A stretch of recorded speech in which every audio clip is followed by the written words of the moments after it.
सोने का ही पिंजरा क्यों ना हो, तोता उसके अंदर मस्त है। क्यों मस्त है? क्योंकि खाने के लिए दर दर भटकने की जरूरत उसको है ना। सुबह सुबह जो गृहिणी होगी जिसके घर में वो तोता रहता होगा, वो सुबह सुबह उसको परोठा बना के खिलाएगी। बच्चे आएंगे, कभी कभी काजू खिलाएंगे, कभी बादाम खिलाएंगे, अमरूद काट के खिलाया जाएगा, हरी मिर्च खिलाई जाएगी। मिट्ठू मिट्ठू भी करते हैं ना, मिट्ठू मिट्ठू बच्चे, वो मिट्ठू भी आ जाता है आगे चौंच हिलाता हुआ। और उससे बढ़िया जिंदगी क्या है? तीनों टाइम का खाना। बिल्ली खाएगी नहीं, सुरक्षित है।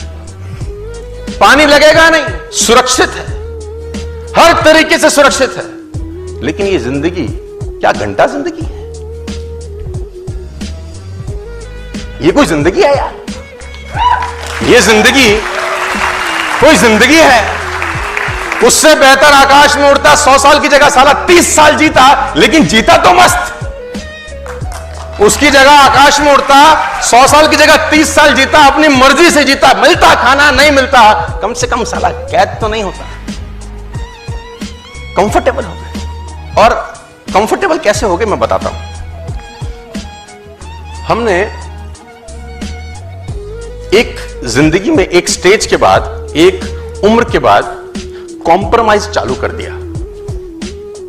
कॉम्प्रोमाइज से आदमी कंफर्टेबल होता है। मैं बताता हूं कैसे। सपना या खर्चा इतना है, मान लेते हैं खर्चा इतना है जिंदगी में और कमाई इतनी है, तो हम सोचते हैं कमाई बढ़ाएंगे ना तो फिर कुछ करना पड़ेगा। तो अपन क्या करते हैं? कमाई के बारे में सोचना बंद कर देते हैं। हम इस खर्चे को कम करते करते करते कमाई के बराबर ले आते हैं। फिर कहते हैं जिंदगी तो सेट है, खर्चा इज इक्वल टू कमाई, we are very happy, we are very comfortable. Hello, तो खर्चा कम करके आप कंफर्टेबल हैं। मेरी कहानी कुछ और है, मैं कुछ क्या कह रहा हूं। मैं कह रहा हूं खर्चे वाला जो सर्कल है ना, अपने को छेड़ने का जरूरत नहीं है यार। इसको तो बढ़ाने का जरूरत है। मैं बोलता हूं जो इनकम वाला सर्कल है ना, इस पे काम करने का जरूरत है। और इस पे काम करते करते करते करते करते करते इतना बड़ा ले जाएं कि एक्सपेंसेस का सर्कल सारा उसमें समा जाए पूरा का पूरा। हाथ खड़े करो आप लोग, अरे वाह, और ऊपर खड़े करो, और ऊपर। यही तुम्हारी समस्या है साला। खड़े होके करके तो 6 फुट और ऊपर होता था, लेकिन खड़े होएगा कौन? कंफर्टेबल है ना साला बैठे बैठे अपन। मैंने बोला हाथ खड़ा करिए, आपने बोला ये लो, हमने कहा और ऊपर करिए, आपने कहा यहीं से ले लो और ऊपर। अरे खड़े होते अगर तो और ऊपर जाता था, लेकिन तुम्हारी खोपड़ी में गया ही नहीं। नेवर बी अ कंफर्टेबल, मतलब कहते हैं अगर आप जिंदगी में कंफर्टेबल होते हैं, प्रेजेंट आपका कंफर्टेबल है, तो फ्यूचर हमेशा अनकंफर्टेबल होगा।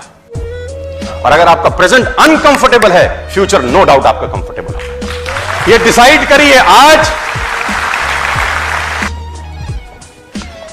फ्रॉग सिंड्रोम करके एक कोट है, फ्रॉग सिंड्रोम, मेंढक की कहानी। मेंढक को एक फ्राई पैन में पानी में डाला जाता है। फ्राई पैन के अंदर पानी होता है, मेंढक डाल देते हैं और नीचे से आग लगा देते हैं, है ना। अब बॉईल होता है वाटर। मेंढक में खासियत है, वो अपना टेम्परेचर पानी के टेम्परेचर के हिसाब से मैच कर लेता है। उसमें क्वालिटी बड़ी जबरदस्त है। देखो, नेचर भी तो बहुत कमाल नहीं है ना, कम। अब उसका आप टेम्परेचर धीरे से बढ़ाओ, आग का, जो पानी का टेम्परेचर बढ़ेगा अंदर, मेंढक क्या करता है? उस बढ़े हुए टेम्परेचर के हिसाब से एडजस्ट करता है। थोड़ी देर में आप थोड़ा सा और बढ़ाओ, मेंढक फिर एडजस्ट कर लेगा। अब उसको मजा भी आ रहा होता है, गुनगुना पानी, now he is enjoying it. थोड़ा सा और बढ़ाओ, वो और एडजस्ट करता है। अब जब आखिरी में थोड़ा सा और बढ़ाते हो, अब मेंढक की हालत खराब होनी शुरू होती है। अब उसको लगता है मैं कूद जाऊं, लेकिन अब जब कूदने की कोशिश करता है, इतनी शक्ति नहीं रहती साला कि कूद पाए। जब कूदने का प्रयास करता है, पानी इतना गर्म हो चुका होता है कि उसमें इतना ताकत नहीं रहता कि वो कूद के उस फ्राई पैन से बाहर, और आखिरी में वो मेंढक मर जाता है। गर्म पानी मारा मेंढक को, जब उसको कूदी मारनी थी साले को, वो तब कूदी नहीं मारा, ये उसको मार गया। जब उसको कूदी मारनी थी ना, तब वो एडजस्ट कर रहा था। क्या कर रहा था?